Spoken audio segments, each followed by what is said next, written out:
Hello everyone, अस्सलाम वालेकुम। तो आज की इस वीडियो में मैं आप सभी को आलिम फ़ारसी, ठीक है, पर्शियन कंपलसरी के प्रीवियस क्वेश्चन कराने वाली हूँ, जिससे कि आप सभी को पर्शियन का आइडिया मिल जाए कि इस सब्जेक्ट में किस टाइप के क्वेश्चन पूछे जाते हैं, कितने क्वेश्चन पूछे जाते हैं, फुल मार्क्स कितने हैं। फुल मार्क्स तो आप लोग को ऑलरेडी मालूम होगा, लेकिन पेपर पैटर्न समझ में आने वाला है। तो आइए वीडियो को स्टार्ट करती हूँ, आप सभी को जल्दी से मैं करा देती हूँ। तो यहाँ पर आप लोग देख सकते हो, ये है पर्शियन कंपलसरी 50 मार्क्स का पेपर।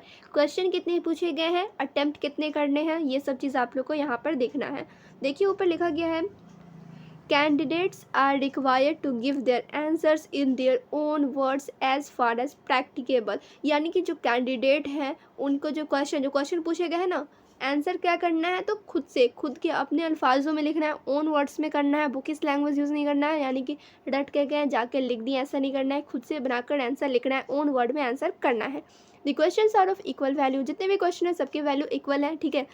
और आंसर यानी 4 क्वेश्चंस आप लोग को यहाँ पे देख सकते हो।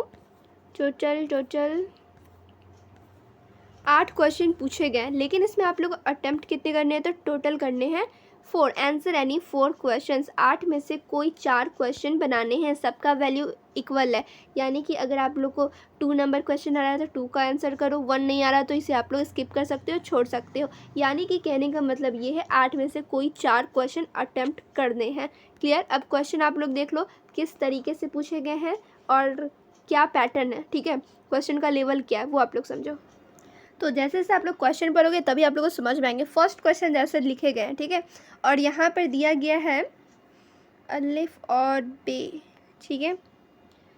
फर्स्ट क्वेश्चन में आप लोग देख लोगे 2 क्वेश्चन है, एक तो अलिफ करके दिए गए हैं और फिर यहाँ पर आप लोग देखो सेकंड बे करके यहाँ पर दिया गया, यानी कि फर्स्ट क्वेश्चन में 2 क्वेश्चन है, इसमें भी किसी एक का आप लोग खुलासा करना है। जैसे देखो हेडिंग में है दर्ज इक्तबासात, ठीक है, यानी कि जो सबक का जो करना है में से किसी एक तर्जुमा करें, ठीक है। एक पर आप लोग को उर्दू में तर्जुमा करना है, यानी कि यहाँ पे अरबी में दिए गए हैं और इसको आप लोग को ट्रांसलेट करना है उर्दू में। यहाँ पे लिखा हुआ है ना, किसी एक तर्जुमा करना है उर्दू में, यानी कि अलिफ वाला आ रहा है तो अलिफ वाला तर्जुमा कर लो, नहीं आ रहा है तो बे वाला कर लो, ठीक है। और ये सब कितने मार्क्स के हैं, तो यहाँ पे आप लोग समझ सकते हो।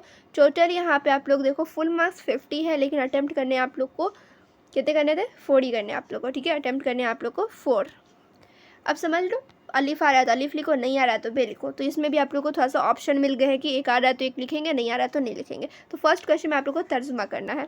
सेकेंड क्वेश्चन आप लोग यहाँ पर देखिए, अमीर खुसरो के अहवाले व आसार को मुख्तसर लिखे, यानी कि अमीर खुसरो के ज़िंदगी के बारे में आप लोग लिख सकते हैं इसमें। फिर यहाँ पे आप लोग देखिए ख्वाजा हाफिज़ के बारे में लिखना है, जो ख्वाजा हाफिज़ की शायरी पर एक नोट लिखना है, तो ये भी आप लोग लिख सकते हो अगर पढ़े होगे तो। फिर यहाँ पे देखिए 10 दिल दाश्तानाही को एक का खुलासा लिखना है, ठीक है। इसमें भी आप लोग क्या करना है, तो इसमें भी एक का खुलासा लिखना है, या तो अलिफ अजान मगरिब पे लिख लो, नहीं आ रहा है तो ईदी पर लिख लो, बे, ठीक है, दोनों में से किसी एक पर लिख सकते हो। फिर देखिए 5 नंबर, फिर यहाँ से क्वेश्चन स्टार्ट हो रहा है आप लोग का 5, 6, 7, 8 ये क्वेश्चन है आप लोगों का। फिर 8वां में क्या करना है, तो इसमें आप लोग देखो ये सब आप लोग पहले ही पढ़ चुके, फ़कानिया मौलवी में या फिर अदर कोई बोर्ड से पढ़ोगे उसमें भी पढ़ चुके हो उर्दू में।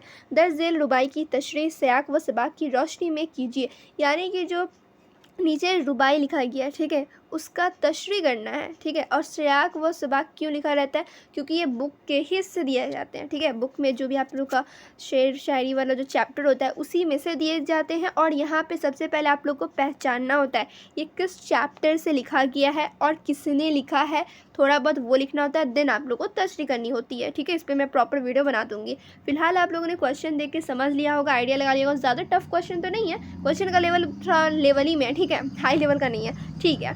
तो ये सब आप लोग आराम से कर सकते हो। अब एक क्वेश्चन और रहेगा कि इसके आंसर्स कहाँ पर मिलेंगे, आप प्रोवाइड कराओगे या फिर ढूंढना पड़ेगा। तो मैं आप लोग को बता दूँ, जो मैं अभी आप लोग को MBBI क्वेश्चन करा रही हूँ, मोस्ट वेरी इंपॉर्टेंट क्वेश्चन जो करा रही हूँ, उसमें सारे क्वेश्चन के आंसर इंक्लूड रहेंगे। सारे क्वेश्चन मैं उसमें ऑलरेडी करा दूंगी, ठीक है, करा चुकी भी हूँ, और कुछ कुछ जो है वो भी मैं करा दूंगी।